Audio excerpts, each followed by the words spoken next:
justamente porque se presentan debilidades en las administraciones de las empresas, porque no están preparadas para poder afrontar pues estos cambios, digamos, tangenciales que se han presentado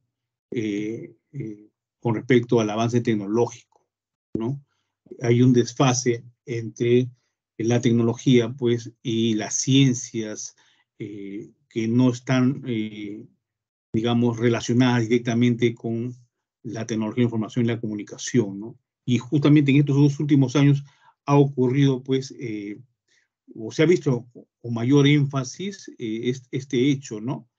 Hay gente que ha quedado relegada en el tiempo porque no ha tenido pues la oportunidad de introducirse en el tema de la tecnología, la información y la comunicación, ¿no? Tan importante como ahora lo es, ¿no?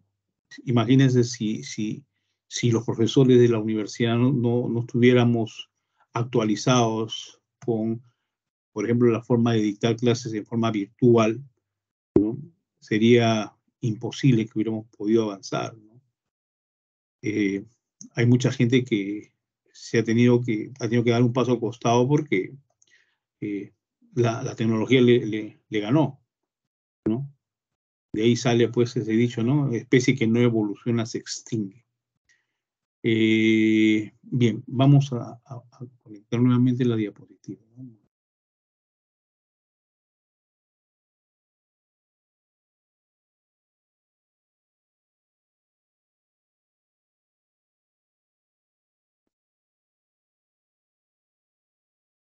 Ineficiencias en los sistemas informáticos, ¿no? Entonces, esto es motivo de aprovechamiento de algunos usuarios que alimentan estos sistemas, ¿no? Y pues ese mismo soporte que dan estos usuarios de una manera un poco deficientes, ¿no? No tienen carencias de procedimientos, inexistencia de seguridad en los aspectos tanto de las áreas funcionales como el ambiente lógico, permite pues que se genere un escenario que es favorable para los delincuentes cibernéticos, ¿no? Están pues al acecho, sus ataques y demás acciones sobre los sistemas de las empresas. Entonces, la auditoría de sistemas tiene como característica pues perseguir esas fases, etapas o procedimientos para lograr examinar y verificar y obtener además criterios que sean tomados en cuenta para generar recomendaciones que deben pues ser adoptados por las empresas, ¿no? Entonces, esas recomendaciones van a ayudar a que todos los procesos se mejoren. Entonces, la auditoría de sistemas viene a ser un instrumento, una herramienta que se utiliza pues para identificar los desafíos y las técnicas de intromisión que emplean los malos usuarios, ¿no? Las personas que tienen pues una, digamos, habilidad para ingresar a donde no se les es permitido. Entonces, es necesario contar con evidencia digital, así como contamos en la auditoría financiera con la evidencia para poder detectar o para poder sostener nuestros hallazgos y nuestra opinión al final en un informe de auditoría. Igual acá necesitamos una evidencia digital que viene a ser pues la prueba razonable de las desviaciones que puedan ocasionar, en este caso, importantes desajustes en los resultados tanto económicos como financieros de una empresa. Entonces, para ello es necesario pues la verificación del cumplimiento de la normativa, política, procedimientos que ha establecido el control interno de una empresa y que va a garantizar que los procesos y la seguridad del manejo de las técnicas que se han implementado sean efectivas, ¿no? Y esto abarca aspectos como la integridad de los datos, disponibilidad de la información, y esto como fuente principal a través de metodologías de revisión y evaluación de controles, procesamientos de recursos para que se pueda intervenir el sistema, ¿no? Entonces, la auditoría de sistemas viene a ser, pues, a fin de cuentas, una técnica y una herramienta que va a armonizar esas fases y procesos y que permite identificar el correcto desempeño de los procedimientos de control interno e identificar las causas, efectos y consecuencias que identifican las debilidades en los procesos de información. Y por otro lado, tenemos que también va a corroborar los posibles delitos o fraudes que se han cometido, ya sea por error involuntario o cualquiera de las acciones pues que hayan desembocado en un hecho delictuoso, ¿no? Como un delito o un fraude. La auditoría de sistemas podríamos agregar que viene a ser un sistema o un examen sistemático de todos los recursos que involucran el sistema en su totalidad para determinar si se requiere la inversión de recursos nuevos, adicionales, que compongan al sistema para garantizar pues que los objetivos se cumplan, ¿no? Persigue además mostrar por etapas que el diseño del sistema automatizado o informático se ajuste pues a los lineamientos que están establecidos dentro del control interno en esta área, ¿no? Dentro del control interno y de las políticas y procedimientos a fin de analizar que se contemplan los aspectos tanto teóricos como prácticos previamente establecidos, dentro de los cuales pues se debe tomar en cuenta los aspectos como planeación, programa de auditoría, cuestionarios de control que ya hemos visto, presentación de los informes, etcétera, ¿no? Todo lo inherente pues a una auditoría de sistemas aplicable al sistema de información o soporte lógico de una empresa, ¿no? En ese sentido, el rol fundamental de la auditoría de sistemas es el de garantizar la seguridad de que los sistemas que están funcionando de manera eficiente, de manera eficaz y económicamente dentro de una empresa estén óptimos, ¿no? Es decir, que estén bien definidos a nivel de funciones tanto del talento humano como de la participación y desarrollo adecuado de las tendencias tecnológicas, al igual que las diversas etapas de adquisición de los recursos informáticos.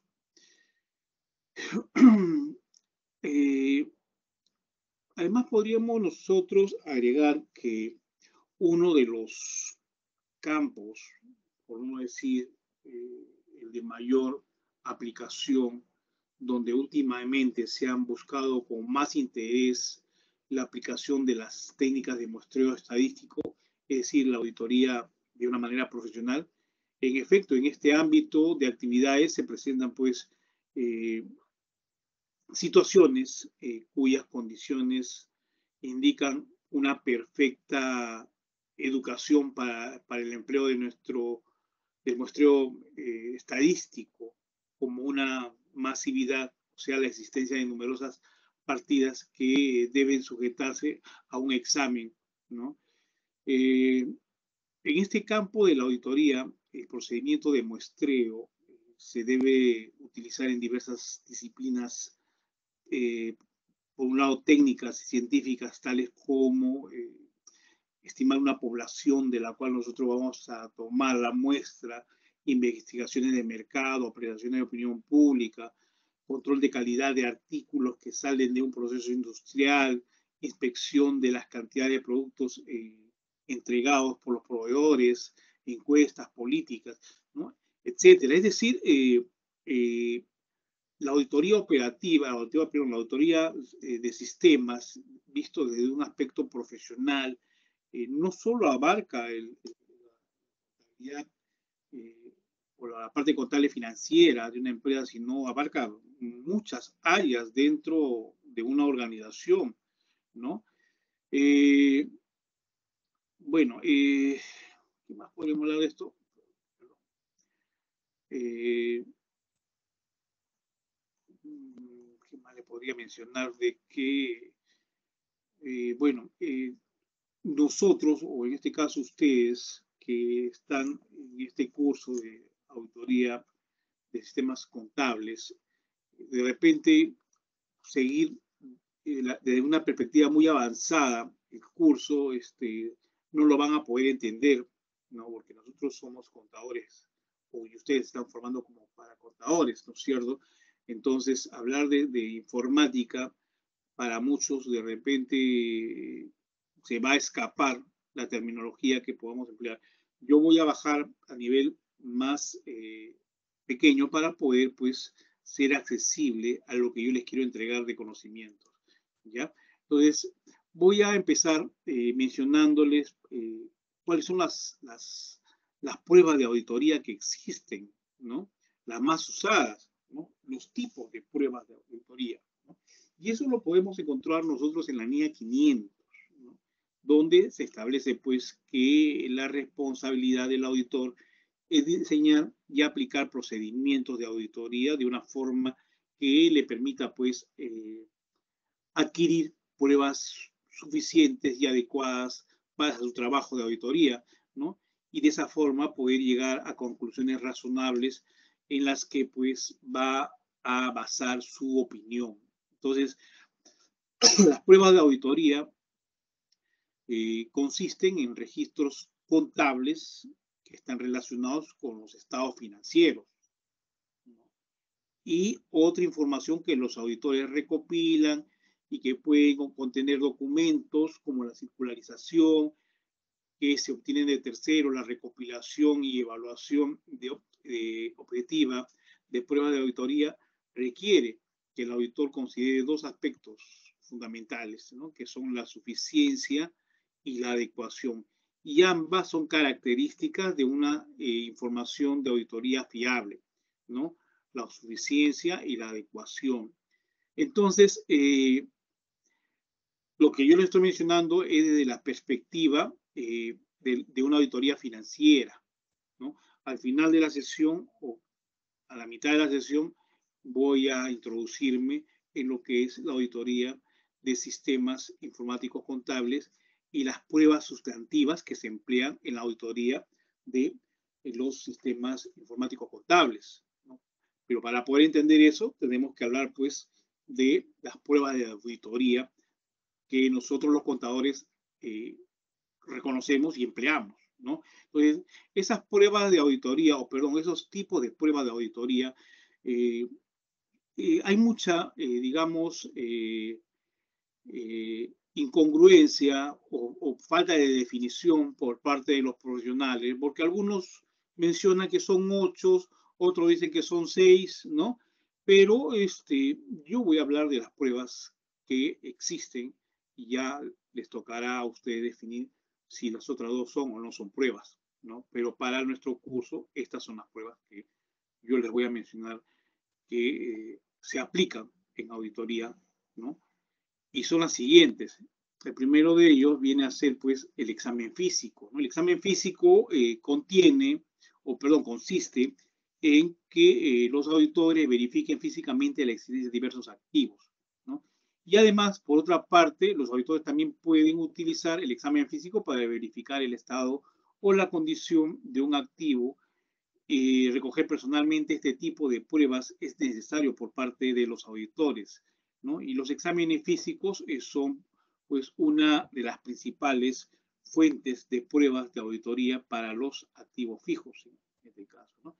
El otro tipo son las confirmaciones, y las confirmaciones consisten en el envío de circularizaciones a terceros, ¿no? Que incluyen principalmente bancos, cuentas por cobrar, cuentas por pagar, y a través de estas confirmaciones lo que hacemos los auditores es confirmar el saldo que está registrado en los estados financieros y de esa forma poder determinar la prueba más eficaz que se recoge para las cuentas por cobrar es la circularización enviada a las partes del saldo de las cuentas por cobrar, por ejemplo, ¿no?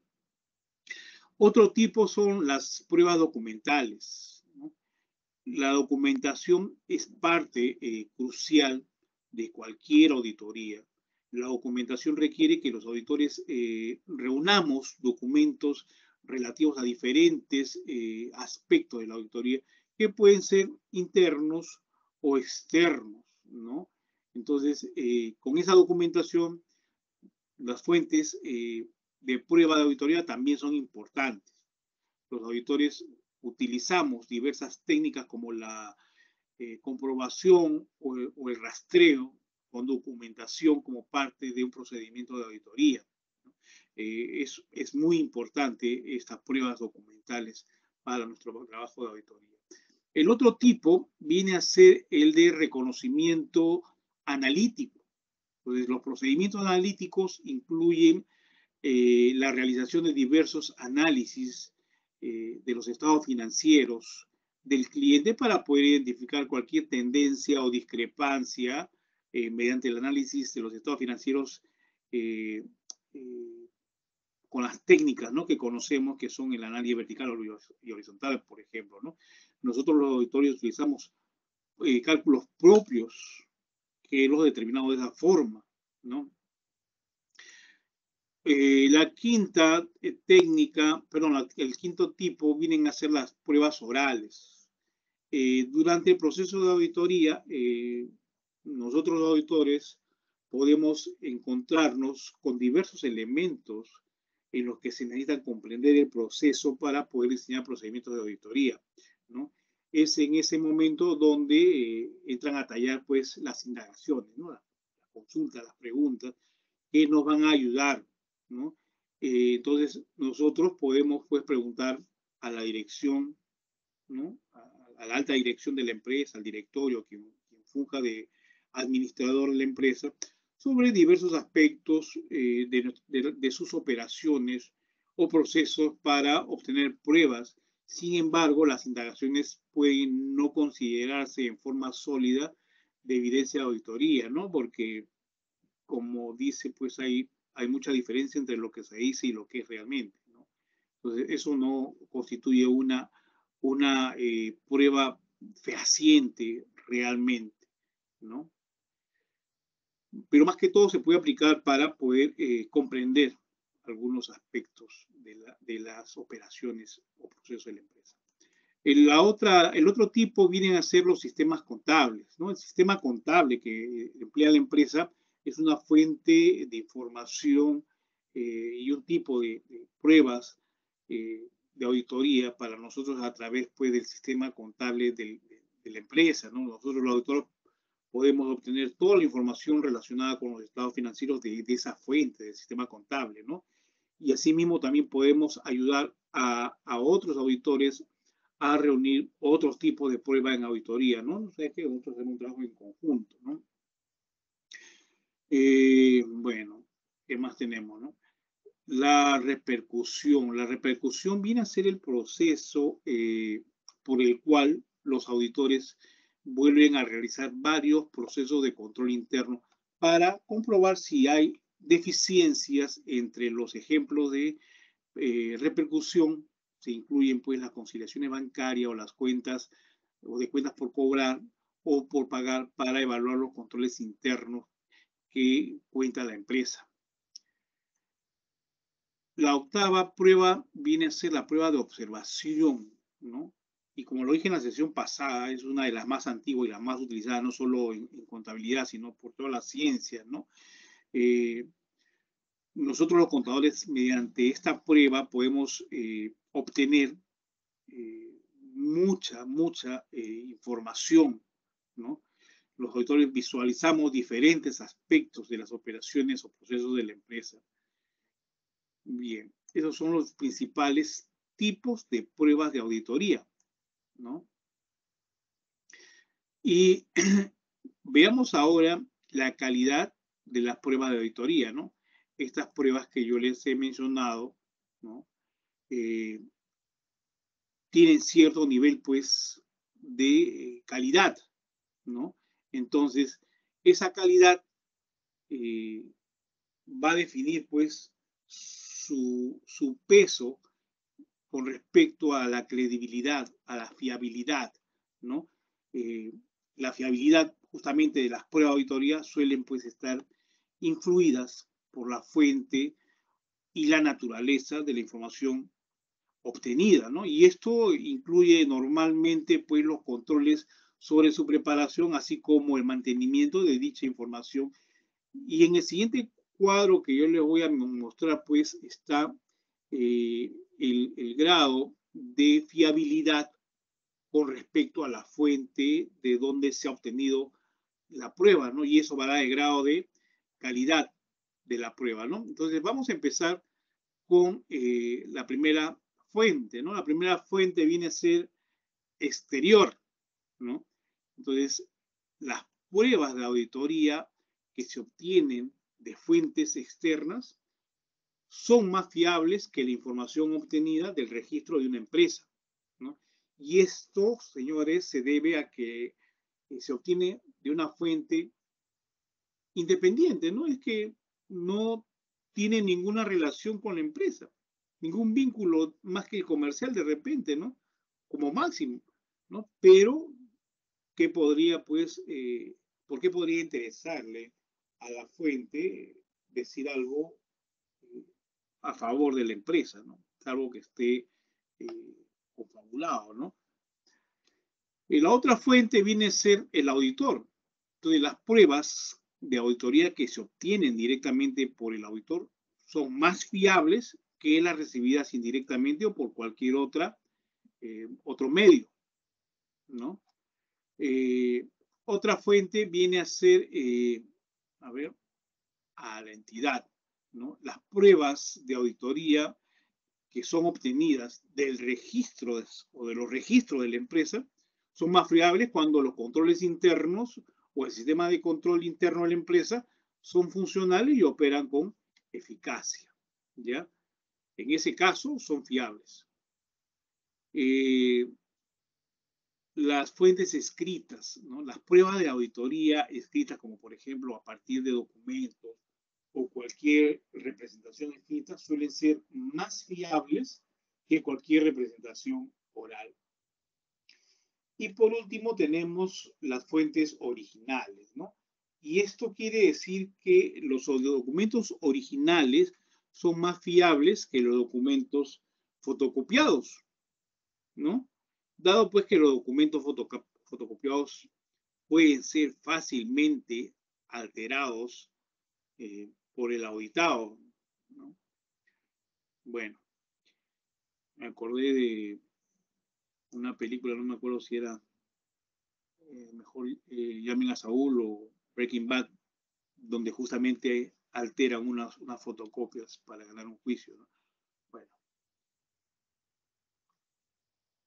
Y las limitaciones de las pruebas de auditoría.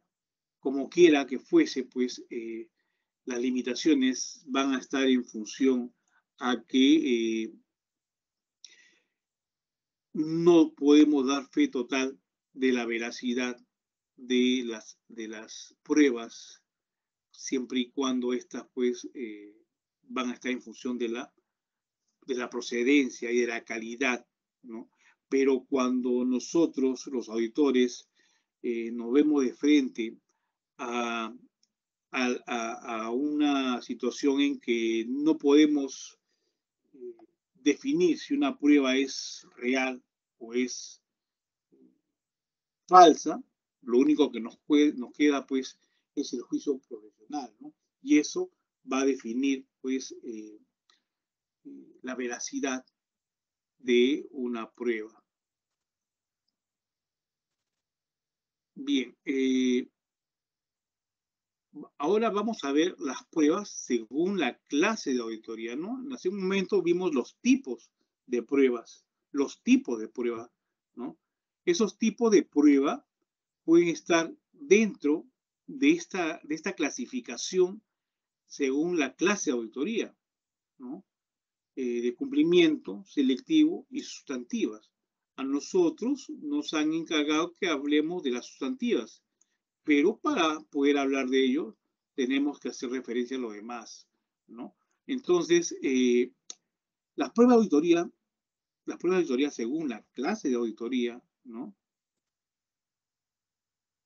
Requiere, pues, que el auditor obtenga la evidencia necesaria y le permite asegurarse que las transacciones, los registros contables y los saldos de los estados financieros son verdaderos y son exactos. Entonces, las evidencias que necesita el auditor para comprobar y considerar válido su examen se debe obtener por medio de una serie de pruebas, ¿no? Las diferentes pruebas que hemos visto, los tipos de pruebas pueden servir, ¿no? Pero va a haber una diferencia entre las pruebas que se aplican tanto a un auditor interno como a un auditor externo, ¿no? Un auditor interno, por ejemplo, lleva a cabo una prueba de cumplimiento, ¿no? Para poder asegurar, pues, que los procedimientos que emplea la empresa cumplen con los requisitos reglamentarios, cumplen con las prácticas de la industria o las políticas corporativas y la función según lo previsto, ¿no? Una auditoría de prueba de cumplimiento puede, pues, cubrir riesgos operativos, sistemas de tecnología como la tecnología de información y la comunicación y los sistemas informáticos contables, ¿no? Los controles financieros o directrices reguladoras, ¿no? Un consultor externo a menudo puede utilizar o puede ayudar a establecer los procedimientos de las pruebas más adecuadas, ¿no? En conclusión, ¿por qué hablamos de pruebas de cumplimiento? Porque son los auditores internos los que están verificando de que cada área que ellos tienen, pues, controlada, estén cumpliendo con los objetivos que la empresa se ha trazado, ¿no? Y no se desvíen de su ruta para alcanzar la meta, ¿no? Eso es una auditoría de cumplimiento que lo hacen los auditores internos, ¿no?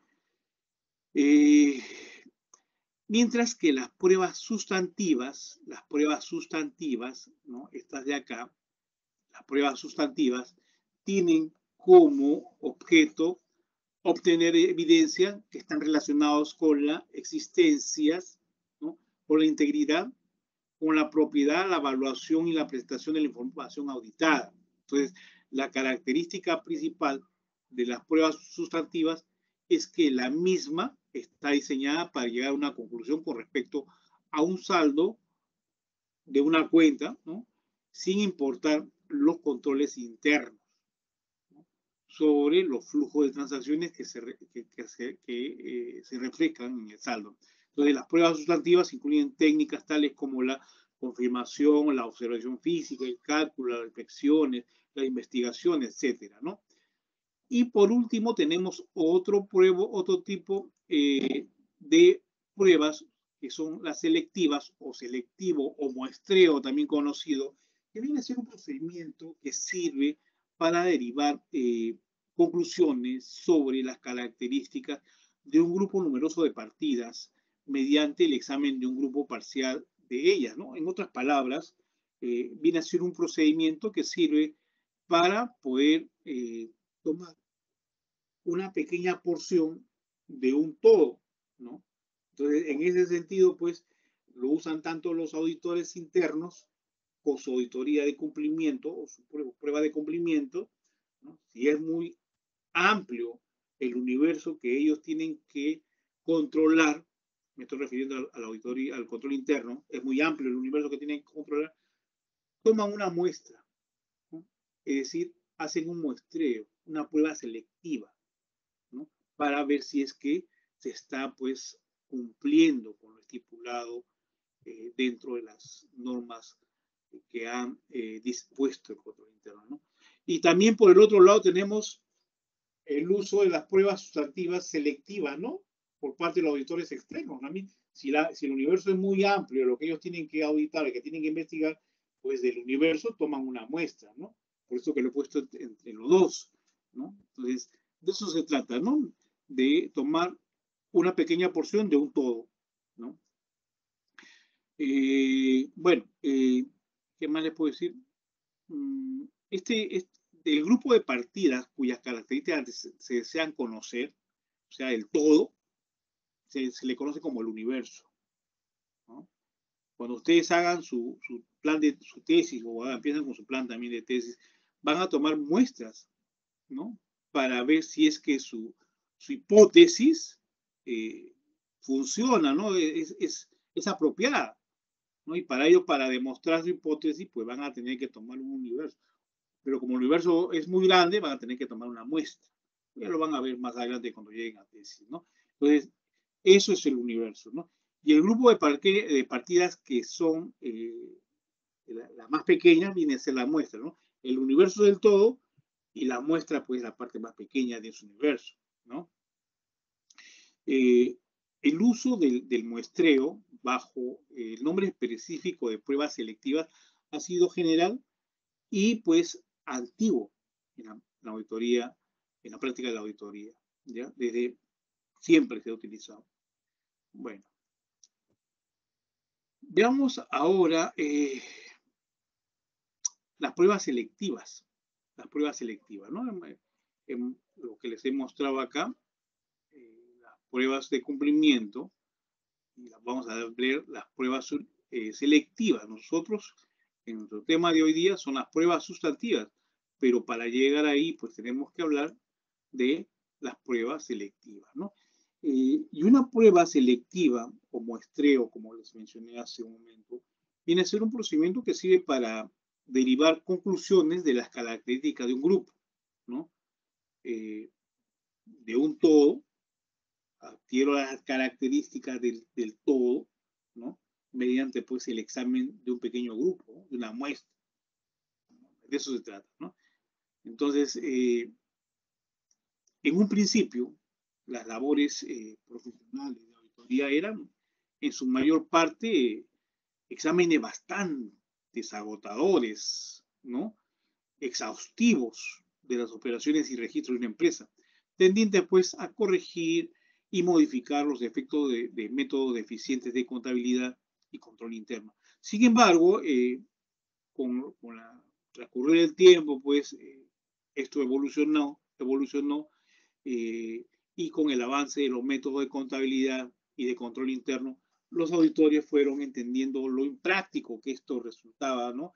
Y además lo antieconómico, porque pues se metían los auditores hasta más de un mes y resultaba un examen bastante oneroso, muy costoso, ¿no? Porque lo que hacían era un examen exhaustivo de operaciones, registros y comprobantes, y aprendieron a tomar como base su opinión profesional en exámenes parciales que fueron llamadas pruebas selectivas, ¿no? No sé si alguno de ustedes trabaja en un estudio contable, pero se han dado cuenta, si trabajan en un estudio contable, cuando llega a SUNAT, pues a veces se pasa mucho tiempo, ¿no? Hasta piden un ambiente para poder trabajar y hasta pueden estar semanas, ¿no? Hubo un tiempo, la SUNAT vivía en mi oficina y verdad que es cansado verlos todos los días, ¿no? Estresante, porque ellos, su muestreo es bastante amplio, ¿no? Hasta me haría pensar de que no hacen muestreos si no te revisan todo. Bueno, varias han sido las causas que llevaron pues al desenvolvimiento de la aplicación de estas pruebas selectivas, pero probablemente lo más importante han sido esas dos,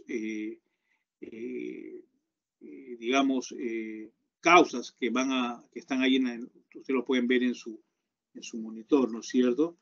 La mejora, la mayoría de los métodos de contabilidad en particular y los sistemas de control interno en general hizo pues que la prevención y el descubrimiento de errores y fraudes quedaran recomendados y enmendados a los propios sistemas internos de la empresa, ¿no? Y no a una revisión realizada a posterior por un auditor, ¿no? Se les, pues, eran enmendados por los mismos control interno y se les encomendaba a ellos también hacer esa revisión, ¿no? De esta manera, pues, el trabajo fue enfatizado y el juicio del profesional sobre políticas y criterios generales relacionados con la comprobación de la efectividad de los sistemas de control interno y de la empresa y el descubrimiento eh, específico de algún fraude, ¿no? Y la otra causa ha sido pues la evolución hacia la gran empresa, ¿no? Que se tradujo en una tendencia de las operaciones a hacerse, ¿no? Que por un lado eran numerosas y por el otro lado pues semejantes entre sí, ¿no? Es decir, eran operaciones rutinarias, ¿no? Esto enfrenta pues al auditor en diversos universos homogéneos susceptibles de ser probados selectivamente.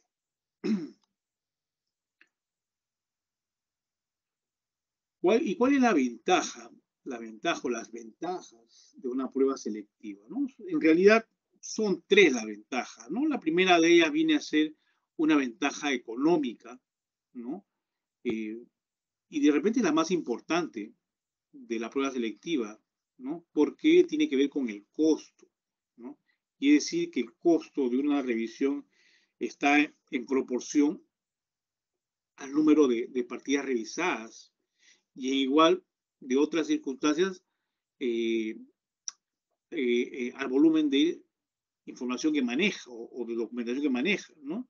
Entonces, para poder obtener una conclusión con gran precisión, pues es necesario manejar grandes volúmenes de pruebas selectivas, ¿no?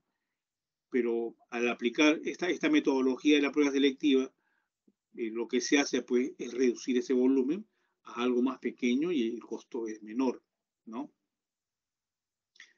Y esto no solo viene a ser una ventaja, sino casi una obligación desde el punto de vista de la eficiencia del trabajo del auditor, ¿no? La otra ventaja es de la perspectiva de la oportunidad, ¿no? Una prueba selectiva permite, pues, por la misma razón de disminuir el número de partidas a examinar, reducir el tiempo entre la fecha a que los estados financieros son sometidos al auditor y la fecha en que se puede emitir su dictamen. Y la última ventaja tiene que ver con la minuciosidad, ¿no? El examen exhaustivo de un número considerable de partidas iguales, ¿no? Hace pues prácticamente imposible la minuciosidad, ¿no? La monotonía del trabajo y la formulación inconsciente de hábitos tienen a que un examen concienzudo sea pues deficiente al ser exhaustivo. Entonces, al reducir la prueba selectiva, el número de partidas se hace mucho más pequeño y se hace posible poder hacer un estudio, ¿no? Poder procesarlo y analizarlo de modo que sea más completo y sea más satisfactorio. Bien, vamos a hablar de la aceptación general de la prueba selectiva, ¿no? ¿Por qué tendríamos que aceptarlo, ¿no? Si en realidad, si nosotros nos pusiéramos a pensar,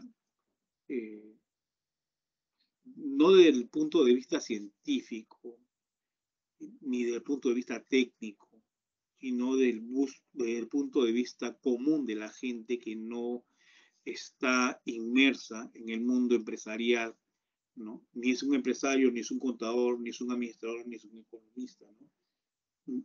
Una persona cualquiera, ¿no? Podría pensar, ¿y por qué tengo que aceptar esa prueba? ¿Por qué tiene que decirme un auditor que de esa muestra que ha tomado ha podido eh,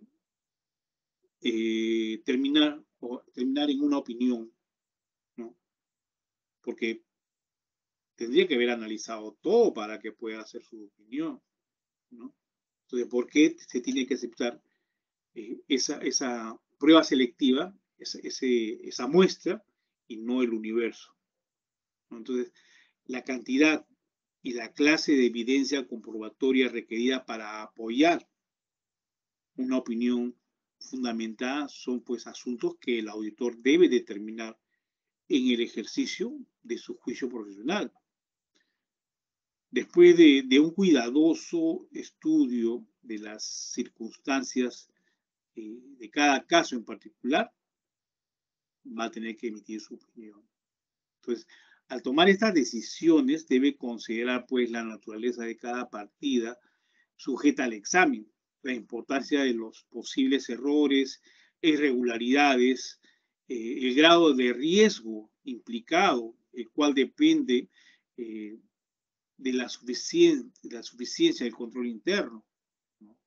En realidad, el auditor externo va a tener que confiar o del trabajo del auditor interno, va a tener que confiar del trabajo del auditor interno con respecto a, a lo que, al examen que está practicando, ¿no es cierto? Entonces, el grado de confianza que le va a dar el control interno, de ese grado de confianza, está pues el alcance del trabajo del auditor externo. Entonces, al determinar el alcance de una prueba de auditoría en particular, el modo de selección de las partidas que se examinarán, el auditor podrá considerar la utilización de técnicas de muestreos estadísticos que han resultado ser más ventajosas en ciertos casos, ¿no? Entonces, el uso del muestreo estadístico no va a reducir el empleo del juicio por el auditor, sino que provee ciertas medidas estadísticas respecto pues a los resultados de las pruebas de auditoría, medidas que en otras circunstancias pueden ser no aprovechadas, ¿no? Entonces, tenemos que, en efecto, el control interno, digamos, en el alcance de un examen constituye un ejemplo extraordinario de la influencia que sobre los procedimientos de auditoría tiene mayor o menor grado de riesgo de un error. Entonces, la finalidad primordial del control interno es reducir, pues, justamente el mínimo de los riesgos de error, ¿no? Y por otro lado, tenemos que, a ver, mientras menor riesgo exista y menos extenso sea el examen detallado y las pruebas selectivas que se requieran, pues va a ser, digamos, un examen bien realizado, ¿no? Entonces, la confianza del auditor en los controles internos está basada en las consideraciones de que si varias personas toman parte de la iniciación, ejecución, registro y control de las transacciones, las posibilidades van a ser mayores en cuanto a que las transacciones sean real y esté adecuadamente pues registrada, en especial si los individuos son independientes el uno del otro. Y por otra parte, cuando el control interno esté necesariamente limitado o severamente registrado, el examen que se efectúe deberá ser de carácter más comprensivo debido al riesgo relativo que implica pues este examen, ¿no? Consecuentemente, términos como grado de riesgo y probabilidad, los cuales van a constituir fundamentalmente el muestreo estadístico, han aparecido desde hace mucho tiempo, y el muestreo estadístico permite pues al auditor medir el grado de riesgo basado en las leyes matemáticas de la probabilidad, ¿no? Entonces ahí hay una, digamos, dos frentes, ¿no? O aceptar pues un muestreo estadístico o tomar un muestreo selectivo. La utilización del muestreo estadístico está permitido por las normas de auditoría, ¿no? Ahí están, en las nagas están pues la utilización del muestreo estadístico. Y estas nagas, estas normas de auditoría generalmente adaptado, han reconocido por algún tiempo la aceptación y la efectividad de las pruebas selectivas, ¿no? Entonces, en estas condiciones, pues, el muestreo estadístico simplemente proporciona un medio de selección de partidas para algunas pruebas de auditoría. Y cuando el auditor considere deseable la información para descubrir matemáticamente algunos de los resultados de las pruebas selectivas, van a tener que emplearlo, ¿no? En otras palabras, el muestreo estadístico provee asistencia de la verificación selectiva. tanto en la elección de las partidas como en la evaluación de los resultados de prueba. En tanto que las técnicas del muestreo estadístico son permitidas por las normas de auditoría generalmente aceptadas, la selección de estos métodos de verificación deja al juicio del auditor, ¿no?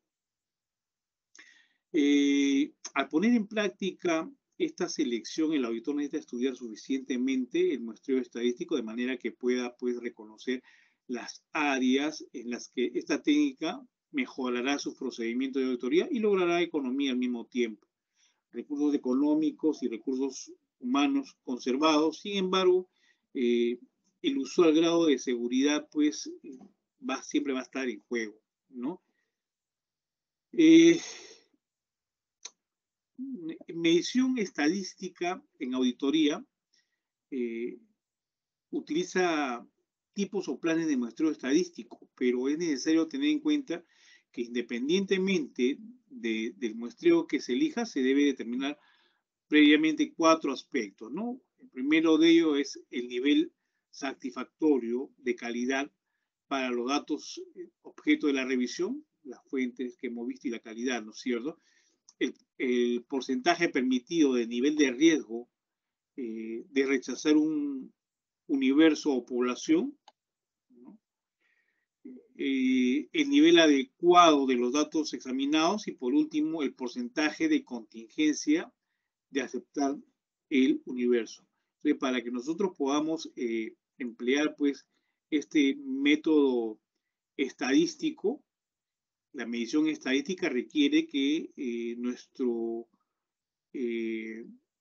muestreo pues determine previamente estos aspectos que les he mencionado, ¿no? El nivel satisfactorio de calidad para los datos de revisión, el porcentaje permitido de nivel de riesgo de rechazar un universo o población, el nivel adecuado para los datos examinados y el porcentaje de contingencia de aceptar el universo, ¿no?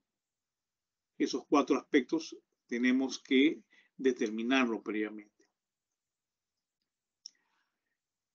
Bien, los auditores con frecuencia estamos conscientes de que los saldos de cuentas y transacciones que pueden tener mayor oportunidad de error, ahí es donde encontramos más errores, considera este conocimiento en la planeación de sus procedimientos, incluyendo pues muestreos de auditoría.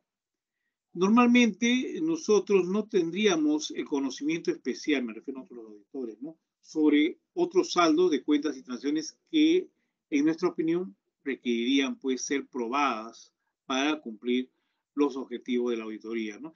El muestreo de la auditoría es especialmente útil en estos casos, ¿no? Entonces, hay 2 tipos de enfoques generalmente en el muestreo, ¿no?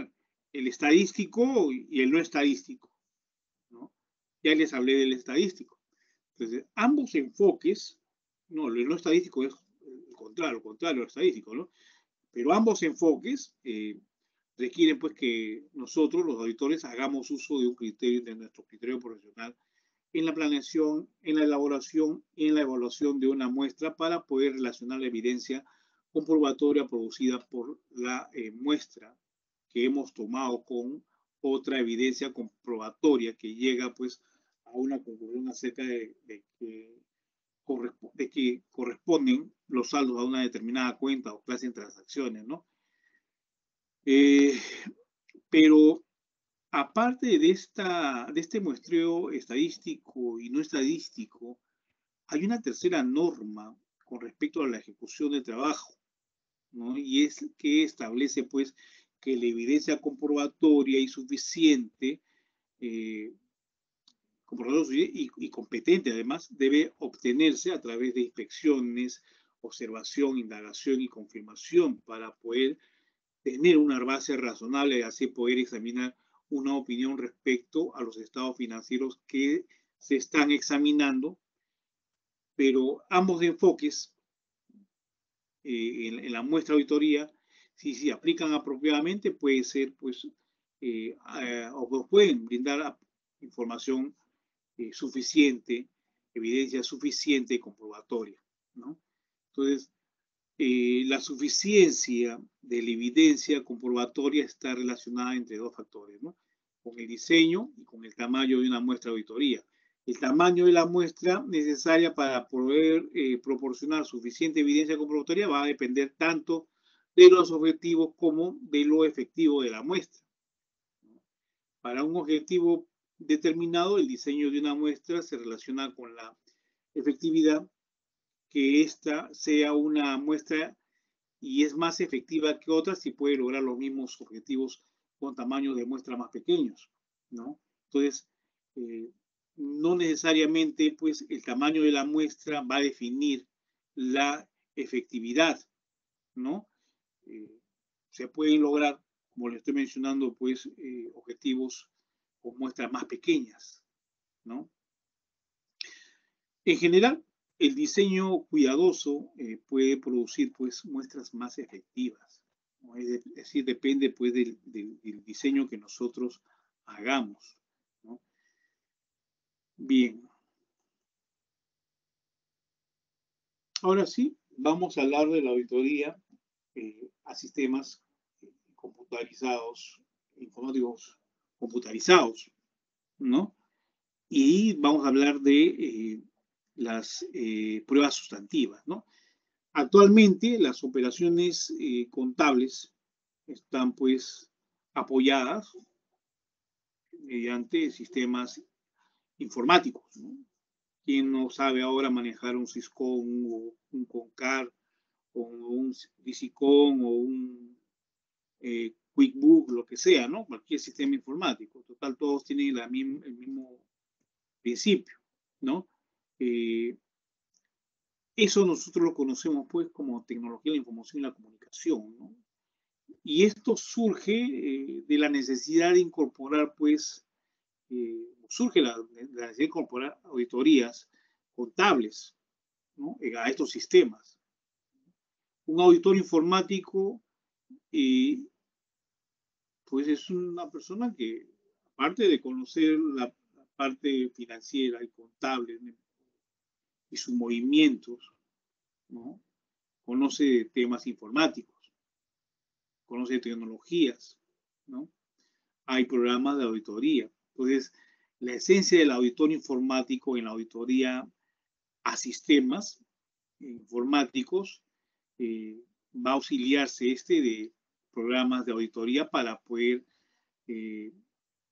asegurar que es un sistema que no se ha cometido ni errores ni fraude. Y esto se logra pues mediante pruebas, ¿no? El auditor informático va a aplicar pruebas para poder pues determinar de que no hay errores ni hay fraudes, ¿no? Y que brindan pues un cierto nivel de confiabilidad, ¿no? El procesamiento de la información que pasa a través de esos sistemas informáticos, ¿no? Y las principales pruebas que realice el auditor informático son las siguientes, ¿no? Las pruebas de cumplimiento, ¿no? Ya recordemos un poco el control interno, ¿no? Pero como estas pruebas de cumplimiento están orientadas a sistemas informáticos o sistemas computarizados, entonces diremos que son pruebas de cumplimiento de los controles, ¿no? Y por otro lado tenemos las pruebas sustantivas, ¿no?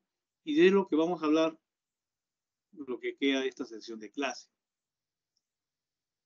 Bien, las pruebas de cumplimiento de los controles o de controles están diseñadas para probar la eficacia y la eficiencia de cada control.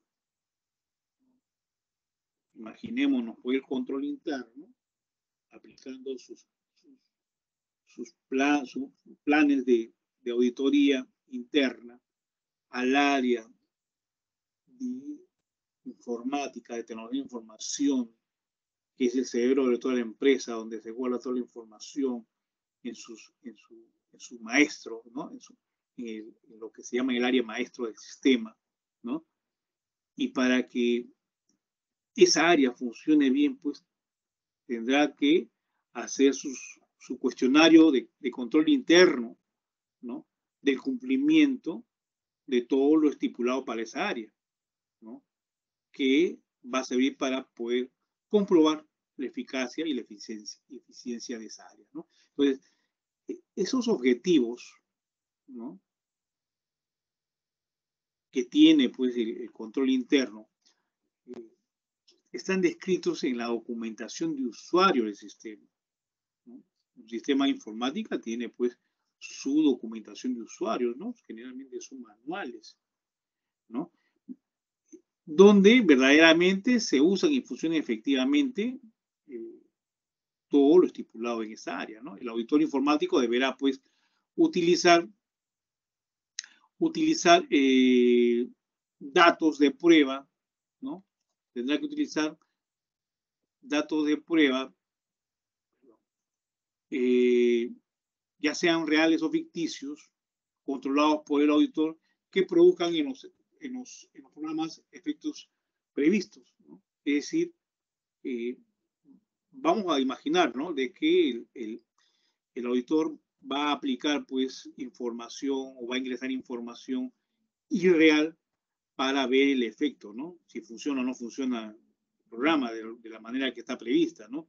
Por ejemplo, si una entidad se determina que no debe existir un salario superior a 500.000 soles mensuales, al introducir un dato con valores superiores a estas cifras, el programa pues debe detectar el exceso. A eso me refiero, ¿no?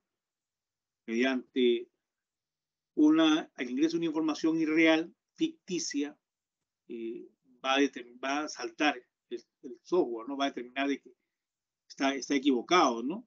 Entonces, el programa lo detecta y pues es de suponerse que el control funciona bien, pero en caso contrario que permita registrar esos 500.000 como salario, la prueba indicará que debe pues abstenerse o debe obtenerse evidencias más detalladas de que no se han pagado salarios excesivos, pues el sistema de controles ha activado, no garantiza eso, ¿no?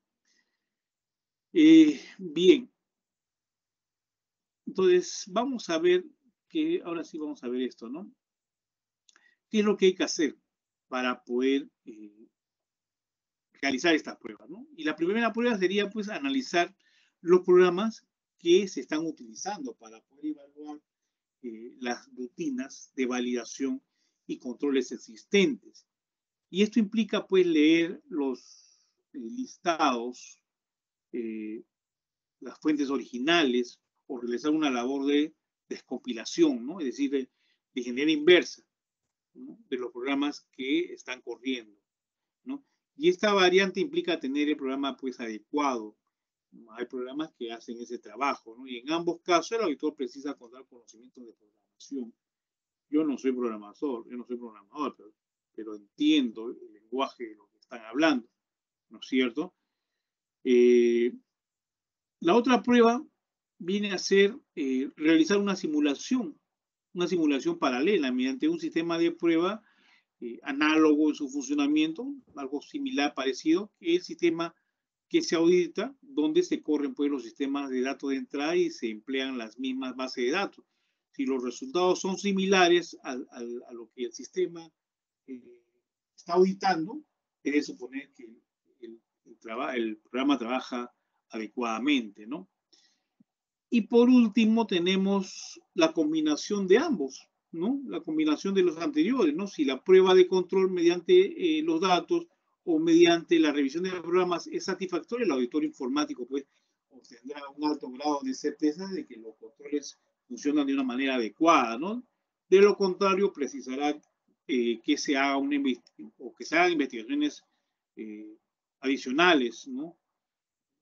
Que somos las pruebas sustantivas, para poder conocer, pues, el efecto que ha producido este error débil o inadecuado, ¿ya? A continuación, yo le voy a mostrar un flujo, después viene el flujo. Ahora voy a hablar de las pruebas sustantivas, ¿no? En la auditoría de sistemas informáticos, ¿no? Las acciones que están en camino a obtener evidencia de auditoría para poder detectar representaciones erróneas, sustanciales en los estados financieros u otra información oficial de la empresa, puede ser de dos tipos, ¿no? Pruebas de detalle de transacciones y saldos y pruebas o procedimientos analíticos, lo que tienen ustedes ahí en su monitor, ¿no? Pruebas de detalle de transacciones y saldos y procedimientos analíticos. Bien. El objetivo que tiene estas pruebas sustantivas es el de detectar errores y fraudes. Y en este caso, nosotros auditores informáticos, con la ayuda del software de auditoría, realizaremos, pues, digamos, a ver, una búsqueda en la base de datos de información anormales. Para ello hay que practicar una auditoría a la base de datos, ¿no? Si ustedes pensaban que únicamente es auditoría a los sistemas informáticos contables, no, también hay una auditoría a la base de datos, ¿no?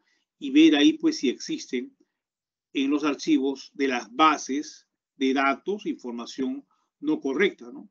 Entonces, para eso, pues, el auditor tiene que ser un auditor de que pueda leer códigos, ¿no? Y ya no solo código HTML o códigos de bajo nivel, ¿no? Ahora usan otros códigos.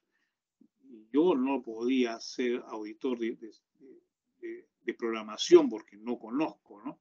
Pero sí podría hacer un seguimiento del control interno o las pruebas de cumplimiento, ¿no?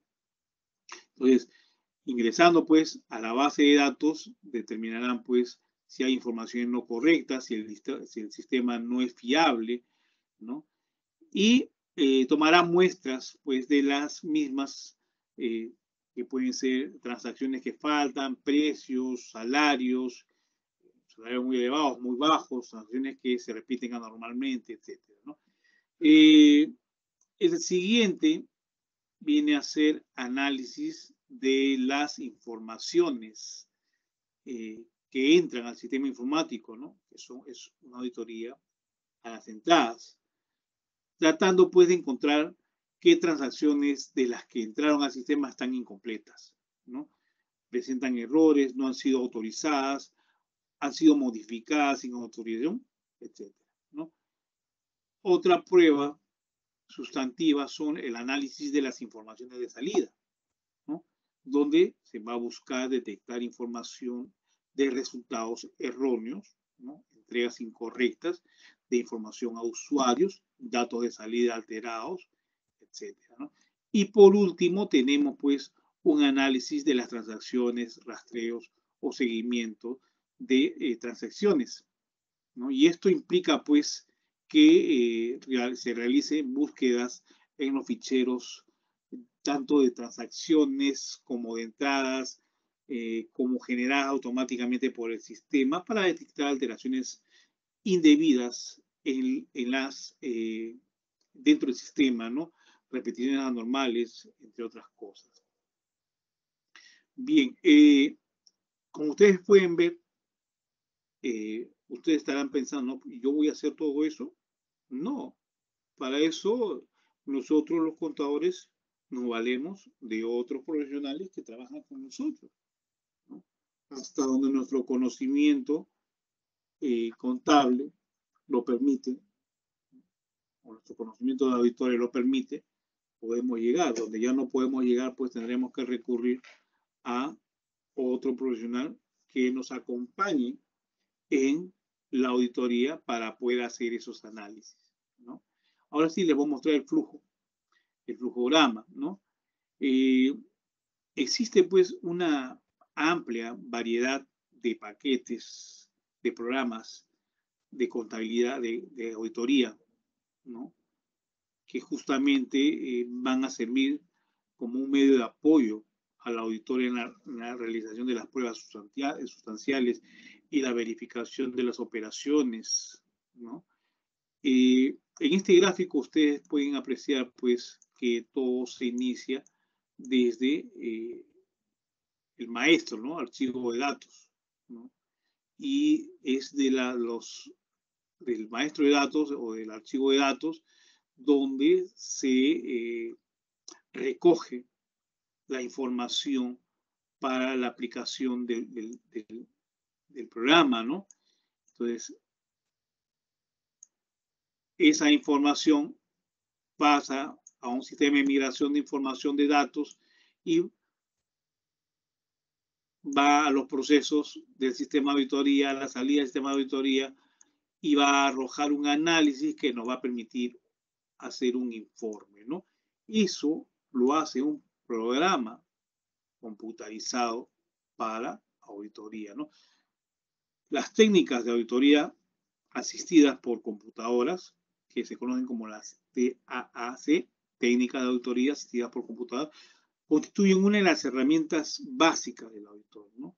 Estas se pueden, pues, dividir en técnicas de auditoría asistidas por computadora estándar y técnicas de auditoría asistidas por computadora avanzadas, ¿no? Las estándar consisten en la utilización de determinados software que actúan sobre los datos. Y las avanzadas consisten más bien en realizar procesos sobre sistemas, ¿no? Por un lado, pues, las estándar analizan la data que tenemos almacenada y las avanzadas corren dentro de nuestros programas, ¿no? Dentro de los procesos que realiza nuestro software. ¿Ya? Y por último, vamos a hablar de los procedimientos de la auditoría informática. Los procedimientos, ¿ya? Existen diversos procedimientos de auditoría con informática, ¿no? Yo les voy a mencionar varios de ellos, ¿no? Varios de ellos, los más importantes, ¿no? Los que más se emplean. Y bueno, vamos a hablar de ellos entonces, ¿no? Tenemos en primer lugar las pruebas de detalle de transacciones y saldos, el uso de software de auditoría para recalcular los intereses o las estaciones de facturas por encima de un cierto valor de los registros de computadora. Tenemos procedimientos analíticos como identificar inconsistencias o fluctuaciones importantes. Tenemos pruebas de controles generales, como pueden ser pruebas de la instalación o configuración del sistema operativo, procedimientos de acceso a la biblioteca de los programas, o el uso de software de comparación de códigos para verificar que la versión del programa en uso es la versión apropiada para la administración.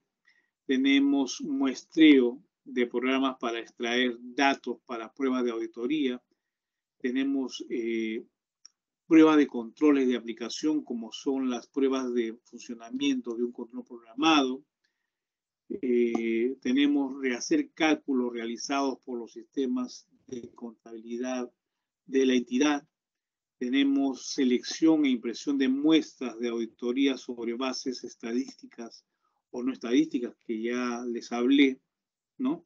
Verificación matemática de sumas, multiplicaciones y otros cálculos en los archivos de información de la entidad. Tenemos realización de funciones de revisión analítica, a establecer comparaciones, calcular razones, identificar fluctuaciones y llevar a cabo cálculos de regresión múltiple.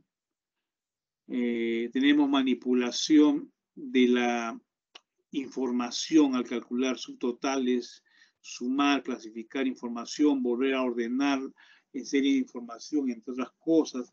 Preparación de balances de comprobación, estados financieros, solicitado de confirmación, papeles de trabajo de auditoría, ¿no?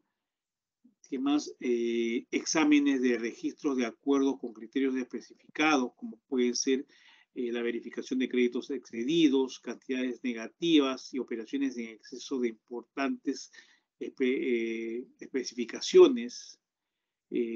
Varias funciones de comparación, tales como comparar las cantidades físicas de los inventarios con las cantidades de los libros, hacer búsquedas de alguna información en particular la cual pues cumpla ciertos criterios y que se encuentran dentro de la base de datos del sistema que se audita, poder listar la información encontrada, realizar cálculos, comparaciones, ordenamientos de los datos tomados de muestra, tomar muestras electrónicas a través de algoritmos estadísticos ya elaborados, ¿no?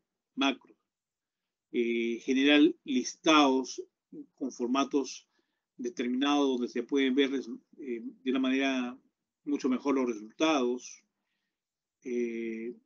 realización de diagramas de flujo u otro tipo, creación de gráficos de barras u otro a partir de los datos obtenidos, ¿no? Como ven, pues, estas técnicas y estos procedimientos se ejecutan pues con la utilización de un software, ¿no? Y este software de auditoría puede ser un software de propósitos generales, ¿no? O de repente específicos. Estos generalmente son pues software diseñados a medida, ¿no? Los software de auditoría de propósitos generales trabajan con diferentes estructuras de datos, ¿no? Siendo lo más apropiado pues para los auditores externos, ¿no?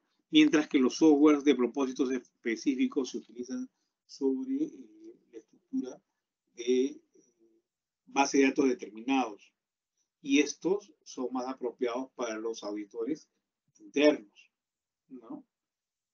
Bueno, claro, porque los específicos pues funcionan únicamente dentro de una plataforma determinada, ¿no? Generalmente son diseñados a medida, mientras que los generales pues los auditores externos vienen y lo aplican para cualquier eh, programa, ¿no? Bueno, listo chicos, eso es.